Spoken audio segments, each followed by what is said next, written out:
Fantastic. I'm absolutely delighted to be joined by Dr. Andy Palmer. Andy needs very little introduction to anyone who knows anything of the automotive sector. But I should say he's currently the director of Palmer Automotive, which really is a bit of an umbrella organisation for quite a number of roles. You're non-exec director, board member for a number of firms, including Innobat, which is a European battery firm, Switch, etc. Maybe you want to give us a bit of an overview of your current roles, Andy. Yeah, sure. Obviously, as you know, I was at Nissan for 23 years, and 13 of those years were spent in Japan under various functions, eventually as chief operating officer.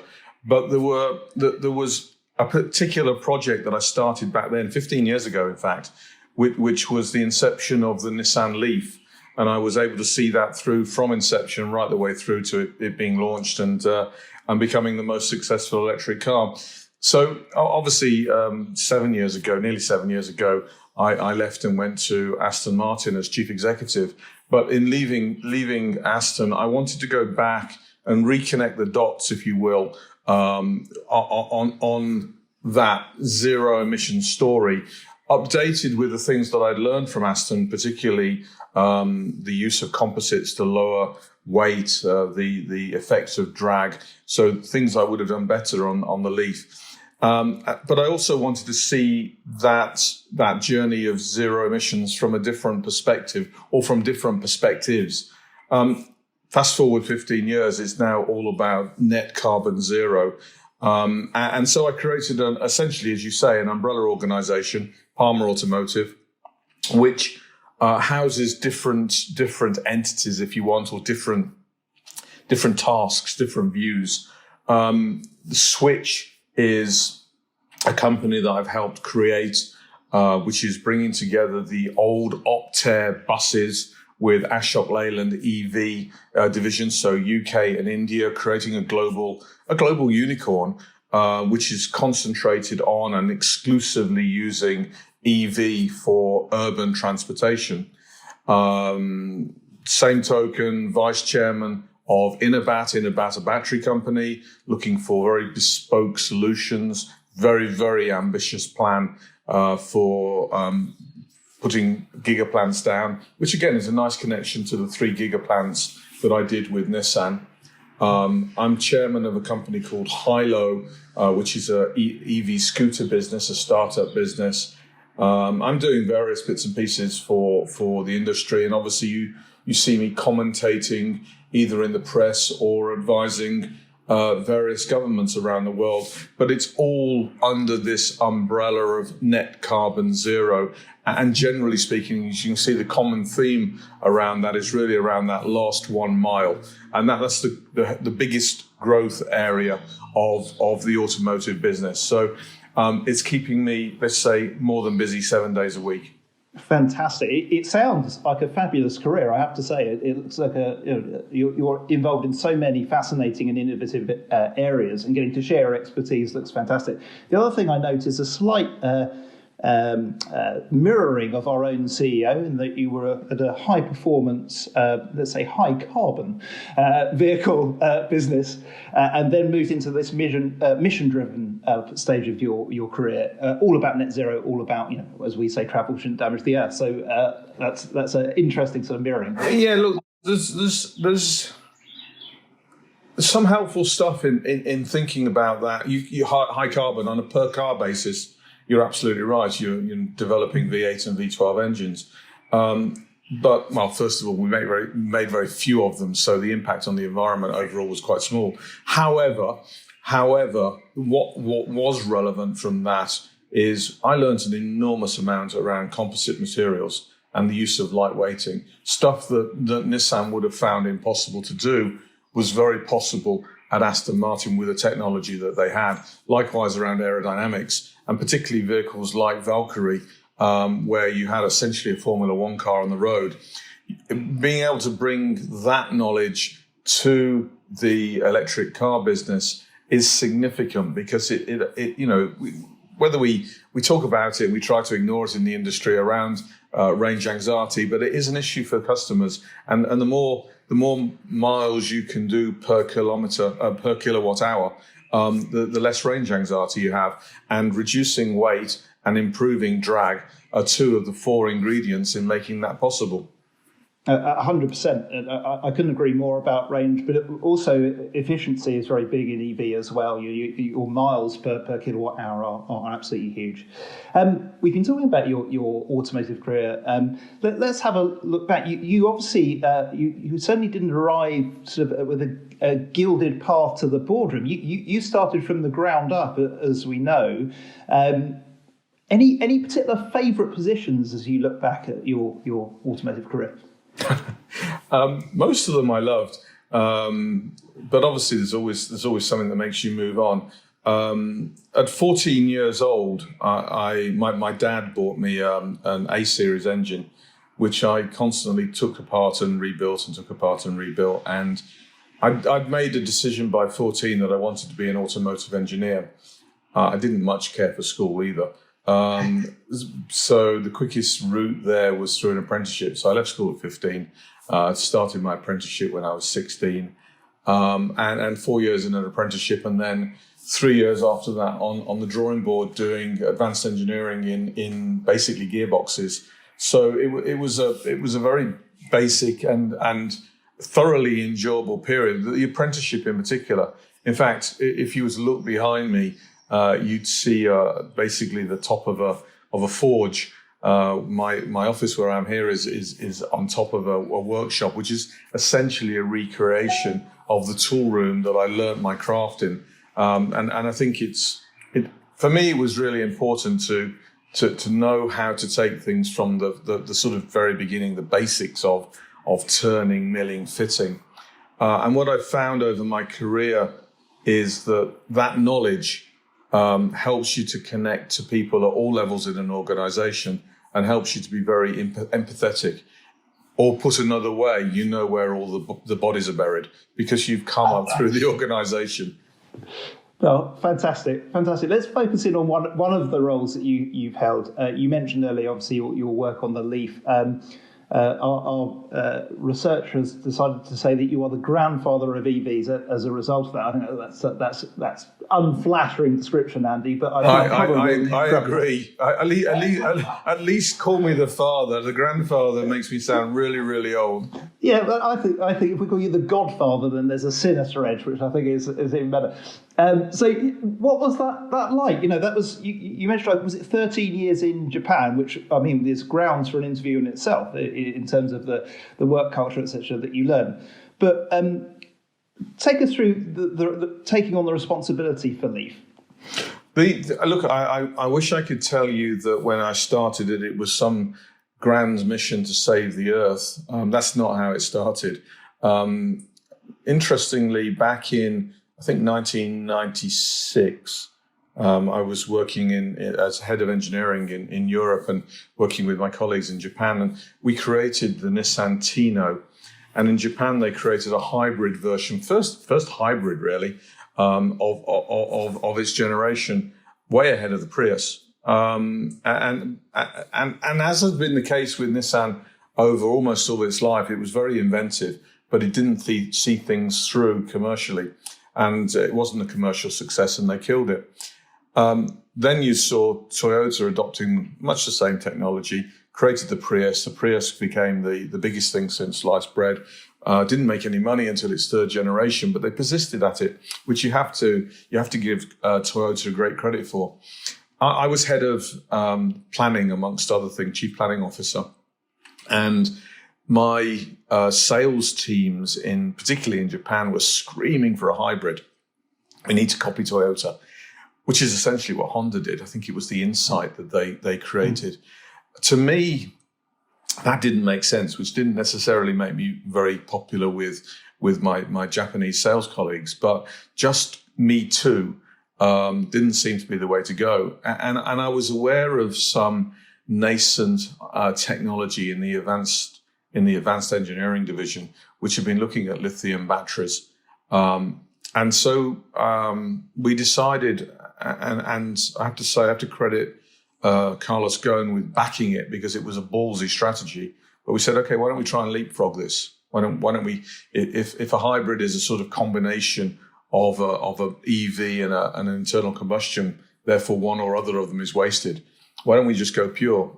And that was the original motivation. Now, obviously, as you get to work on that for 4 or 5 years, and you become more and more dedicated to it, as you find out more about how it can work, and you understand more about climate change, you can start to be an evangelist of the technology.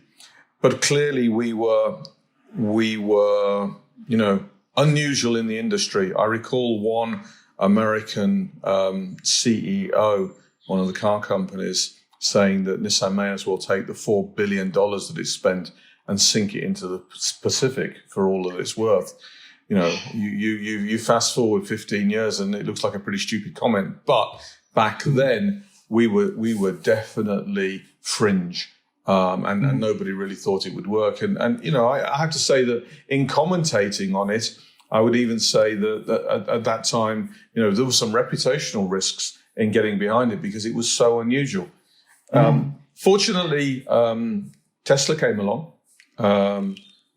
Tesla, being dedicated to EV and EV only, had a much purer story than we did.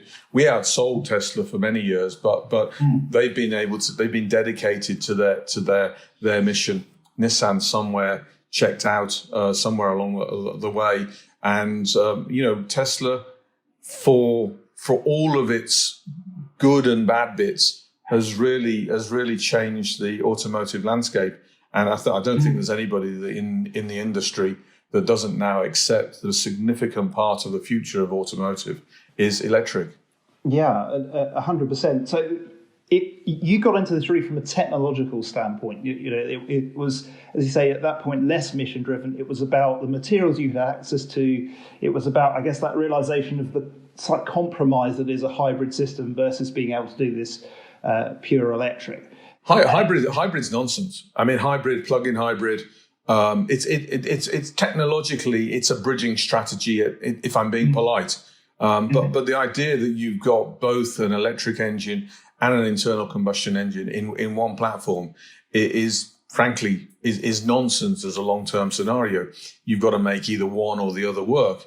And actually, when I think about things and the future, whilst clearly I'm an advocate of EV, and clearly I believe that EV will represent the vast majority of vehicles sold, there are some difficult applications, things like heavy goods vehicles, things like supercars, things like flying cars. Yes, they really will exist, where EV becomes quite, well, let's say a little more difficult. And therefore, you've obviously got the debate around the hydrogen fuel cell. I'm not 100% sure about that. It's very expensive. But I am quite have a compelling vision around synthetic fuel, which is obviously where you take CO2 from the atmosphere to bring it into a fuel, burn it, and the net is zero. I think that's almost certainly going to be the way that aerospace finds its way to net carbon zero. The other area that I find very compelling is hot combustion of hydrogen. And this is, so rather than using a fuel cell, you're injecting hydrogen directly into the combustion chamber and obviously therefore getting clean combustion. And I think somewhere between those three technologies, with the dominance of EV in the car sector, that's where 10 years from now where we'll be. Yeah, well, you're amongst friends, certainly, Andy, with your views of fuel cells, etc. And I think there's definitely scope for a suite of technologies to get this done. But again, I think probably in cars, the bulk of those are going to be EVs, as you said. Indeed, we have you on record as being quoted that electrification is as certain as death and taxes. Which is both compelling but not the most positive way to phrase the transition to electric vehicles. Interestingly, I was using that expression 10 years ago. It was much more controversial back then. I think now it's just, no shit Sherlock. 100%. You've been in electrification a lot longer than I have. I've done 10 years, and the way you were talking about being fringe, shall we say, when you started, I felt that as well when I just started on this journey.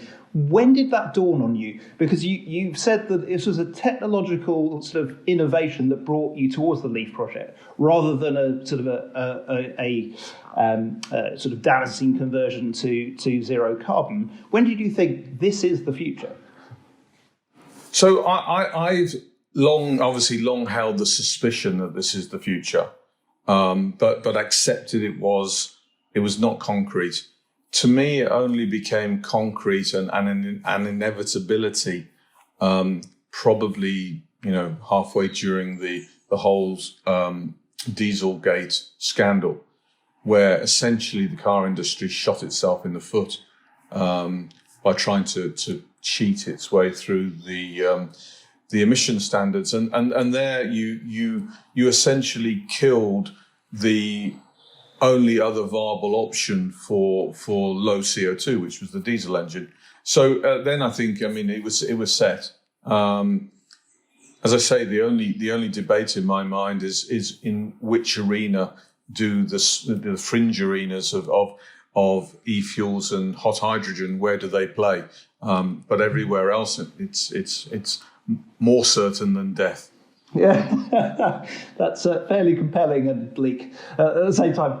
Fantastic. Now let's look forward. So we've got a stick in the ground from the government, the 2030/2035 ban on new sales of petrol and diesel cars. You've been quite outspoken actually in terms of government policy and strategy. What do you think the most important things the government needs to be focusing on to ensure that the automotive sector can make that transition? Look, what's going on, not only in our own government, but in other governments around the world, is simply popularism. They're saying what they need to say in order to garner popularity and votes. It's not necessarily science-driven. And my point around the science is that you should never close any doors to a better future. There will be innovations that we don't know about yet. Engineers and scientists innovate. The UK is pretty good at innovation. Now, if you say to every engineer and scientist in the United Kingdom that the only way forward is EV, then that's what they'll go and study. But that's not what's happening around the world. Around the world, there's an enormous amount of research going on to other alternatives, many of which will fail. But as I mentioned, there's a lot of work going on around hot hydrogen, some of which I'm involved in. It's not happening here in the UK though, because there's no motivation to do it. Now, some of those technologies will win. Some of those technologies will create the Darwinism, which is so important in the field of change. You need hotspots of ideas bouncing off each other. You need the tension of winning. You need the people working on hydrogen challenging the people working on the batteries, so that the batteries will improve ever more. And for people of my age that will remember the Betamax versus the VHS, plus the Philips one, if you recall. That battle just makes the breed stronger. And my point is that if you just legislate away EV as the only solution, which is madness, by the way, because as I mentioned, around the fringes you won't get there. If you just legislate that away, you take away the Darwinism, and you take away therefore the fitness of the breed. And that means that the UK is developing technology with one hand behind its back, and that is wrong. We have to. The role of politician is to define the problem. Mm-hmm. Do you want to get CO2 reducing, or do you want to clean up the air, or do you want to do both? But politicians need to clearly define the problem. And engineers and scientists, and sometimes I'm criticized that people say you can't leave it to the car industry. I didn't say that. I'm saying that basically engineers and scientists from around the world basically are there to define solutions. And if you allow them to define solutions without putting boundaries around it, it will be for the betterment of society. Yeah, it's often called picking winners. That's what you're asking the government to avoid there, aren't you? I think they don't have a good track record, do they? I mean, no. They picked diesel as a winner. We all went off and bought diesels, and look where we are with diesels now. So that doesn't work because it's not necessarily science-based, and things improve. You've got to leave yourself open to, as I say, basically technology coming from all angles.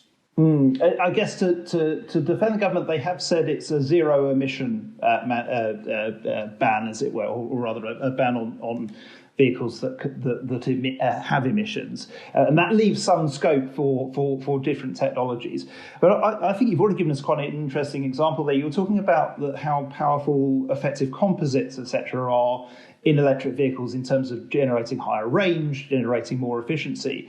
And the role, your experience with Valkyrie, which is obviously a very, very different project indeed, but the learnings you can get from one area, even if they, aren't the ultimate, it isn't the ultimately successful technology, can be very useful in other applications. And as you say, that I think that competitiveness breeds a stronger innovation.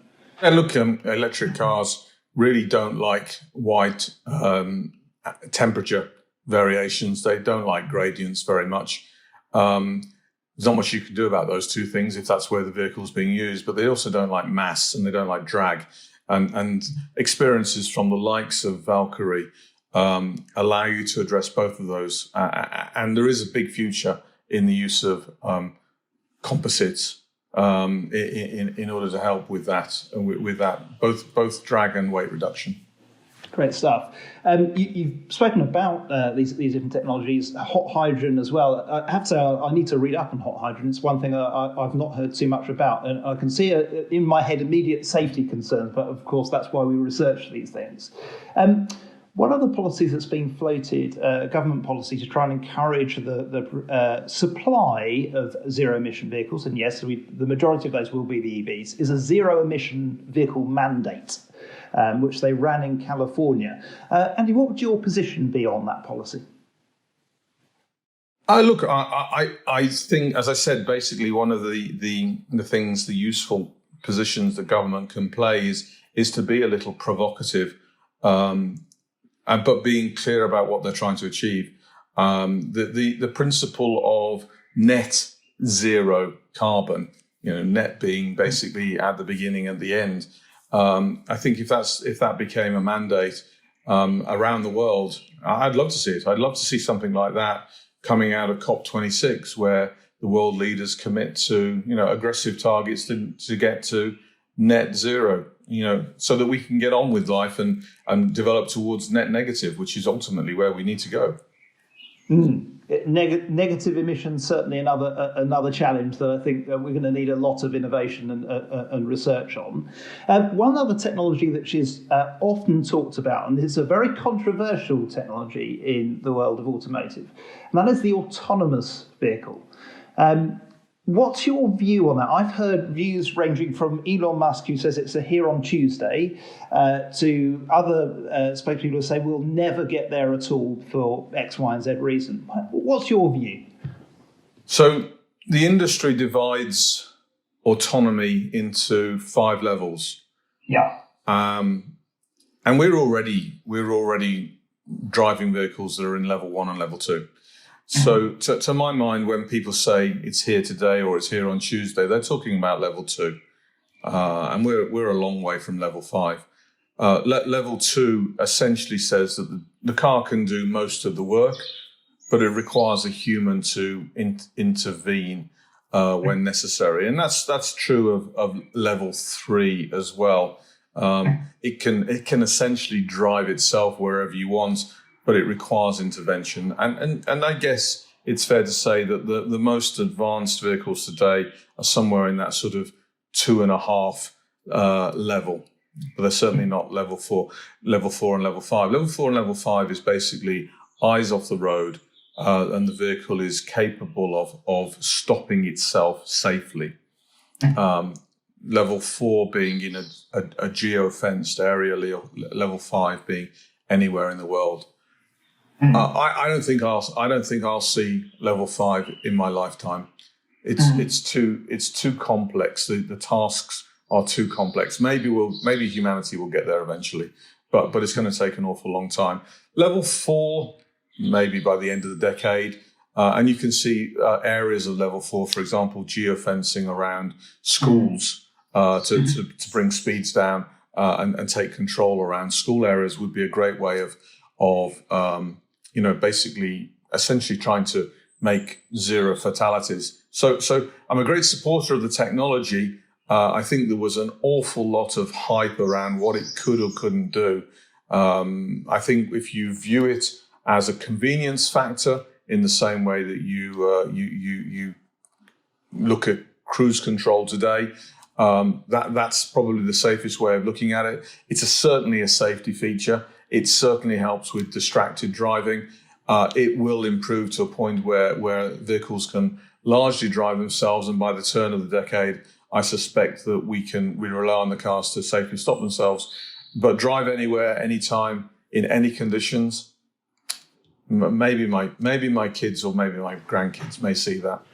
Great stuff. Well summarised. So, final question. I've got 3 quick fire questions, but the final one before that. Now, clearly you're an EV enthusiast, Andy, but it would be unkind to suggest you should be anything other than a petrol head, given the automotive history that you have. And certainly I've seen you're going to have some content online which is going to explore the contents of your garage, which we're looking forward to, which obviously I believe is full of V8s and V12s and hopefully the odd electric car as well. One of the things that I often wrestle with is, do you think the electric vehicle will ever be as exciting to drivers as the V8s and V12s are of old? And I'm going to be a bit provocative here. If we look at the performance figures of the Tesla Roadster versus some of the supercars today, do you think that will capture the imaginations of drivers around the world? Of the next generation, yes. Of the current generation, maybe not, or maybe only partially.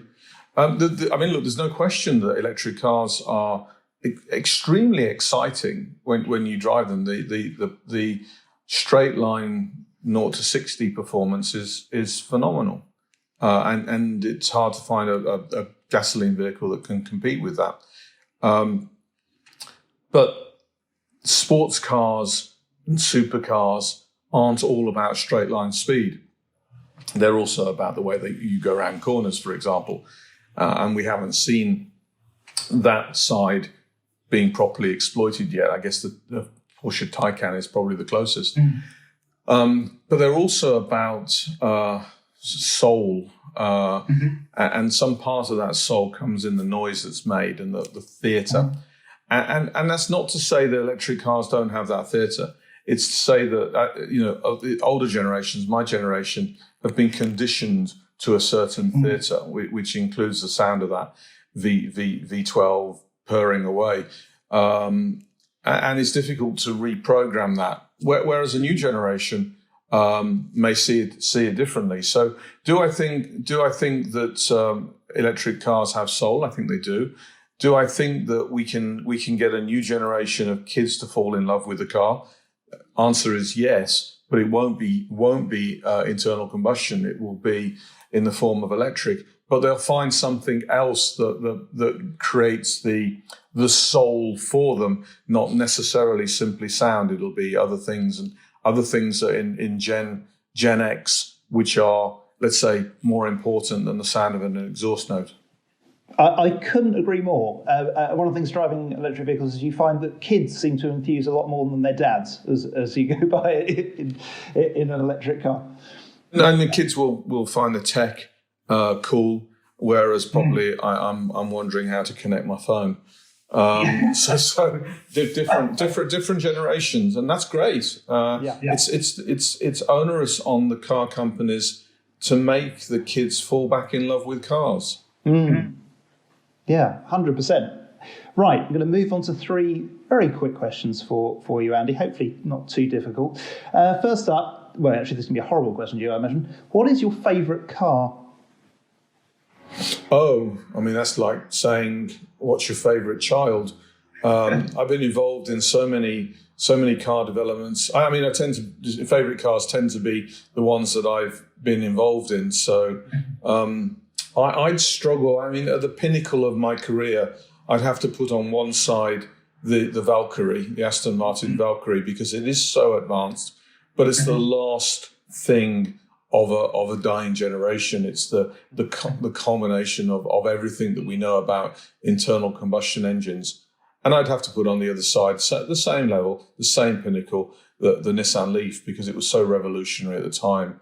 And allow me a third, which is I was deeply involved in saving the old Mini, not the new Mini, when the catalyst became mandatory and we had to package the catalyst into the engine bay, and a small team that I led of cooling, fuel, and exhaust engineers worked small miracles to keep that car alive. So 1990 Mini would be definitely in that collection of favourite cars. Wonderful. I'm afraid my wife desperately wants to commit automotive vandalism and get an older shaped Mini and convert it to electric. But we're very, very grateful this is all about. It's no different to what I was doing to put the catalyst in. So good for her. I'm on her side on that one. Fantastic. Right. The second question was going to be your favourite EV. Now I think you might have answered that already. Well, yeah, I mean, look, Leaf's up there because it broke the mould. But I have an affection for the ENV200, which is the van. I think it's pretty much still the only electric van out there. And that van is so revolutionary in so many ways. Undersold, not a particularly high commercial success, but the ability to carry two metric pallets in there. It's designed like a TARDIS from the inside out, and yet it's 100% electric. I just really proud of that particular vehicle, which is the only time that Nissan won the Van of the Year contest. So for many reasons, I'd probably secretly park one of those around the corner. Fantastic. And I totally agree, by the way. I think the electric van is so important to this transition, and that, I think there are a couple on the market now which have arrived, but for a long time, that was really the electric van you could get, and a very good van it is too. So the final one is, as we know, we won't get to 100% electric vehicles because we need a mix of technologies. But I was going to ask you, as we head toward this 2030 ban, when do you predict we'll get to 50% of sales being full battery electric? And just for context, we're flirting around the 10% mark at the moment. UK won't be that long. If you look at purchase intention, so you go out in the population, you say, will you consider an electric car in your next purchase? 60 to 70% of the population has already said they will consider. They won't all buy, but they will consider. I think we'll also find that people are saying, okay, 2030 is the cutoff. As you know, it's actually 2035, but that people have in mind 2030. They keep their car, let's say 3 to 5 years. That means they don't want to be left with a redundant asset. So I think by 2025, 2026, we're going to be well into that inflection point. We're probably going to be, I would think, getting up there close to 50%. I think there are months during this year where we've seen as high as 19% in the UK. So it's not. Look, we still need some better choices in terms of the cars that we buy. But 2021 is the year of launching of electric vehicles. As consumers, we got a lot more choice, and prices are coming down. Fantastic. Well, Andy, thank you so much for your time. It's an absolute pleasure to talk to you. I could talk to you for a very long time about a lot of things, but I think we need to let you go. Thanks again, Andy, for joining us on Electric Insights.